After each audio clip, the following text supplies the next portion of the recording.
Viewers, हम पढ़ रहे हैं कक्षा 9वीं की प्रश्न बैंक और इसमें हम अध्याय 6 कर रहे हैं गणित का।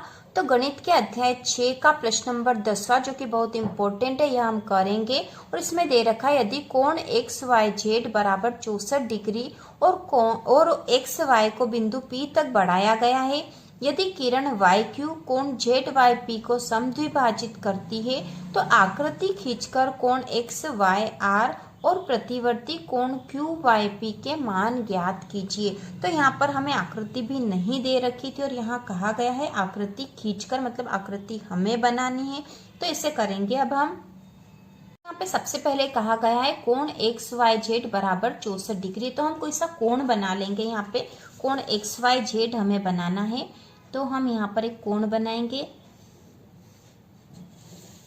और ये हो गया है। इसको नाम दे देंगे यहाँ पे, जैसे हमने मान लिया कि ये है x, ये है y और ये है z।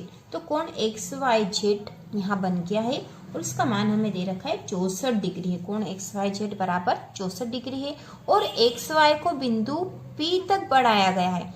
एक्स वाई को बिंदु P तक बढ़ाया गया है, तो हम इस एक्स वाई को बढ़ा लेंगे बिंदु P तक। तो इसको हम बढ़ा लेते हैं, तो ये हमने बढ़ा लिया है और ये बिंदु को नाम दे देंगे बिंदु P तक हमने इसको बढ़ा लिया है। ठीक है, सरल रेखा में बढ़ाएंगे हम इसी के क्रम में। तो ये बिंदु P तक बढ़ा लिया है हमने इसको। यदि किरण वाई क्यू, मतलब y और q से किरण खींचनी है कोण जेड वाई पी मतलब इस कोण को समद्विभाजित करती, दो बराबर भागों में बांट रही कोण। यहाँ पे यदि किरण वाई क्यू, तो किरण एक बनानी है यहाँ पे वाई क्यू, ये y से किरण आ रही है और ये आएगी यहाँ तक q तक। तो किरण वाई क्यू जो है कोण जेड वाई पी इसको समद्विभाजित करती है, मतलब दो बराबर भागों में, मतलब इस कोण का जो मान होगा वह इस कोण का मान होगा। तो हम यहाँ y यहाँ लिख देते हैं ताकि हमको अच्छे से यहाँ समझ में आ जाए। इस y को हटा के तो इसको समद्विभाजित करें, मतलब इस कोण का जो मान होगा वह इस कोण का, ये दोनों कोण बराबर हो जाएंगे क्योंकि ये समद्विभाजित कर रही है किरण वाई क्यू। इस कोण जेड वाई पी को समद्विभाजित कर रही, इसका मतलब ये कोण और ये कोण दोनों बराबर होंगे। बात कहा गया है तो आकृति खींचकर एक्स वाई क्यू, तो यहाँ P लिखा है प्रश्न बैंक में जो कि गलत है। यहाँ आएगा एक्स वाई क्यू और प्रतिवर्ती क्यू वाई पी के मान ज्ञात कीजिए। तो एक्स वाई क्यू मतलब इस कोण का मान, मतलब 64 डिग्री धन ये जो कोण बनेगा, इन दोनों के मान निकालना हमें। और प्रतिवर्ती क्यू वाई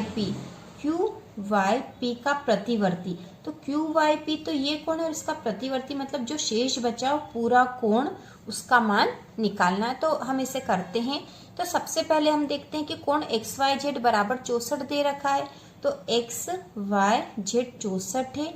और इसके बाद का जो कोण है, तो यहाँ पे हमने एक रेखा खींची थी, एक सरल रेखा बन गई है। तो इस सरल रेखा के दोनों तरफ के दोनों जो कोण होंगे, मतलब ये तीनों कोण मिलके हो जाएंगे 180 डिग्री।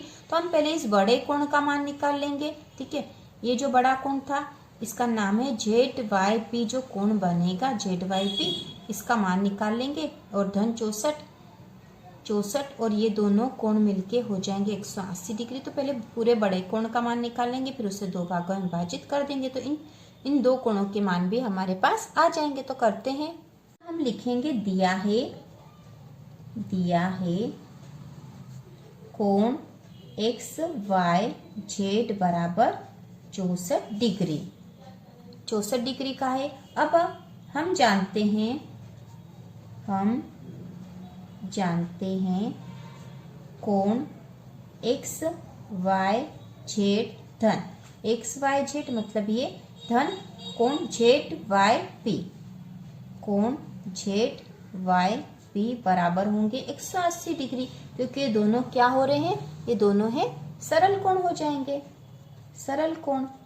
तो अब हमें एक्स वाई जेड का तो मान पता है, एक्स वाई जेड बराबर है 64 धन कोण जेड वाई पी बराबर हो गया 180। तो कोण जेड वाई पी बराबर 180 ऋण 64। ठीक है, तो कोण जेड वाई पी बराबर हो जाएगा, 10 में से 4 गए तो बचे 6, 7 में से 6 गया तो 1 और यहाँ 1, तो जेड वाई पी का मान आ गया 116। जेड वाई पी मतलब ये पूरा कोण, इस पूरे कोण का मान आ गया है 116। तो अब इस कोण को जो YQ है समद्विभाजित कर रहा है, तो हम लिखेंगे कोण ZYP को किरण YQ समद्विभाजित करती है, समद्विभाजित करती है।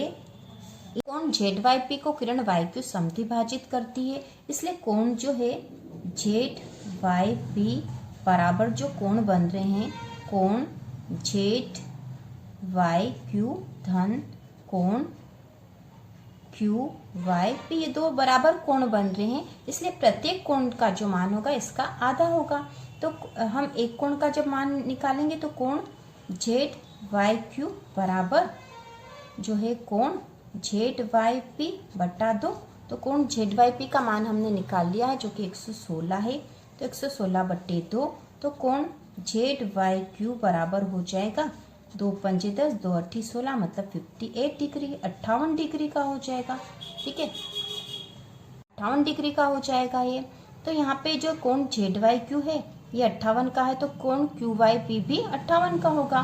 तो कोण ZYQ बराबर है कोण QYP बराबर 58 डिग्री का हो रहा है। दोनों 58 डिग्री के मतलब ये है कि यहाँ जो हमने चित्र बनाया है, यहाँ पर ये 64 डिग्री का कोण था और इसके बाद इस पूरे कोण का मान हमने निकाल लिया, क्योंकि 64 डिग्री और ये पूरा कोण मिलके 180 डिग्री होते हैं। तो 180 में से 64 घटा दिए तो इस पूरे कोण का मान 116 आ गया हमारे पास।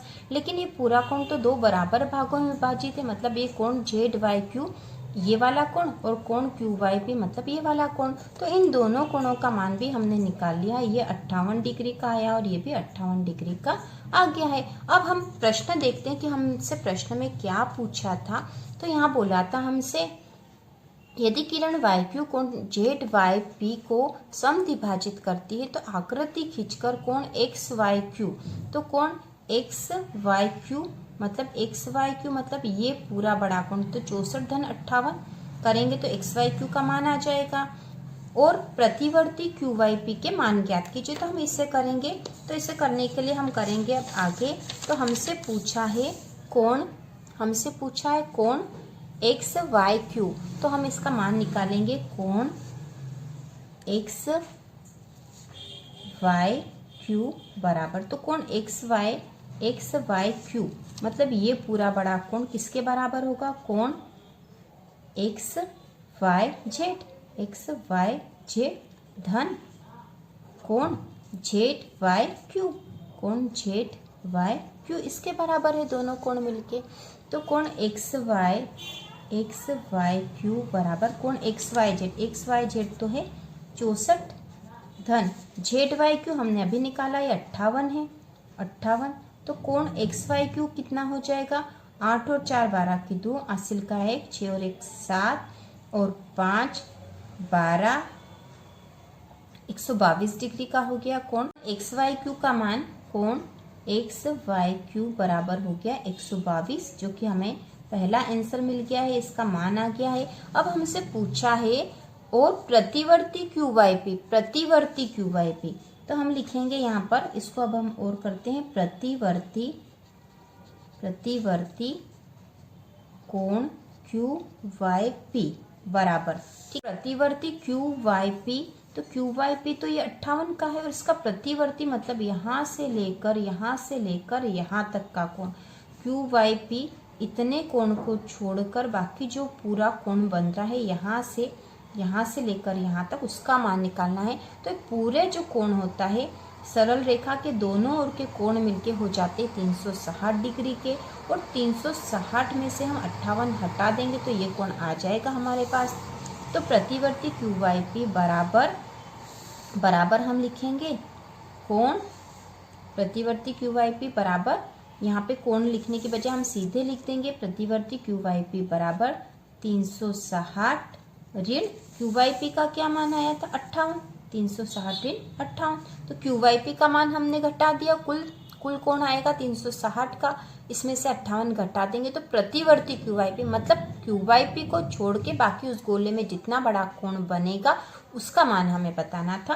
तो तो 360 में से 58 हम घटा देंगे, तो यहाँ घटा देंगे 10 में से 8 गए तो 2 बचा। अब यहाँ पे 5 में से 5 गए तो 0 और ये 3 के 3, तो 302 डिग्री का कोण बनेगा। तो यहाँ आ जाएगा प्रतिवर्ती कोण QYP बराबर 302 डिग्री। ठीक है, ये दूसरा आंसर आ गया हमारे पास। तो ये दोनों ही आंसर हमने निकाल लिए हैं। बहुत आसान था, इसको एक बार समझने की जरूरत होती है, समझ में आ जाएगा तो आप आसानी से कर लोगे। तो यहाँ पे चित्र देखकर हम आसानी से करते हैं। हमें ये कोण दे रखा था 64 डिग्री का, और ये जो बाकी का पूरा कोण हमने निकाले 180 डिग्री में से 64 डिग्री घटा दिए, तो ये पूरा इतना बड़ा कोण आया था कोण ZYP। लेकिन हमें पता है कि कोण ZYP को 2 बराबर भागों में विभाजित कर दिया है किरण YQ ने। तो हमने इस पूरे कोण जो आया था उसको 2 बराबर भागों में बांट दिया, तो दोनों 58 डिग्री के हो गए। अब हमसे यहाँ पूछा था कि कोण XYQ ये कोण का मान, तो हमने इन दोनों को जोड़ दिया, तो इन दोनों कोणों को जोड़ दिया तो ये XYQ कोण का मान आ गया। इसके बाद हमें पूछा था प्रतिवर्ती QYP मतलब QYP के बाद जो पूरा कोण गोले में बनेगा, यहाँ से यहाँ तक का, यहाँ से यहाँ तक का, उसका मान पूछा था। तो हमने 360 में से QYP कोण जो है 58 डिग्री का, उसको घटा दिया, 360 में से 58 घटा दिया, तो बाकी जो बचेगा कोण वह मान आ गया है। 360 में से इसलिए घटाया है कि सरल रेखा के ऊपर 180 डिग्री का, सरल रेखा के नीचे 180 डिग्री का, तो दोनों कोण पूरा जो गोले वाला कोण बनता है 360 का होता है। 360 में से ये वाला कोण घटा दिया क्योंकि इसका प्रतिवर्ती पूछा था, तो इस कोण का मान आ गया 302 डिग्री। तो इस प्रकार से हल हो गया है। और इसी प्रकार के और वीडियो देखने के लिए कक्षा 9वीं की वार्षिक परीक्षा की तैयारी के लिए चैनल को सब्सक्राइब कीजिए।